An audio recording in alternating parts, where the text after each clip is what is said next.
તો વિસાવદરના બે મતદાન મથકો પર ફરીથી મતદાન થઈ રહ્યું છે। માલીડા અને નવા વાઘણિયામાં ફરીથી મતદાન શરૂ થઈ ચૂક્યું છે। વહેલી સવારથી મતદાન મથક પર મતદારો પહોંચ્યા છે। બોગસ મતદાન અંગે ચૂંટણી પંચમાં ફરિયાદ કરવામાં આવી હતી। આમ આદમી પાર્ટીએ ચૂંટણી પંચમાં ફરિયાદ કરી હતી, તો ફરીથી મતદાન પ્રક્રિયા શરૂ થઈ છે।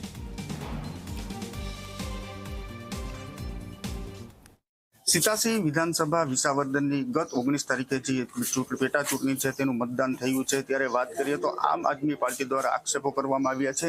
तेने लईने नवा वाघणिया तेमज मालेडा खाते आज मतदाननी प्रक्रिया छे ते शरू करवामां आवी छे। वहेली सवारथी मोटी संख्यामां लोको छे ते मतदान करवा आवी चूक्या छे। जो वात करीए तो बूथ नंबर 86 में 600 थी वधारे पण लोको पण आ मतदाननी प्रक्रियामां भाग लेशे। त्यारथी वहेली सवाરના 7 થી સાંજના 6 વાગ્યા સુધી आ मतदाननी प्रक्रिया शरू रहेशे। अशोक जी मीडिया जूनागढ़।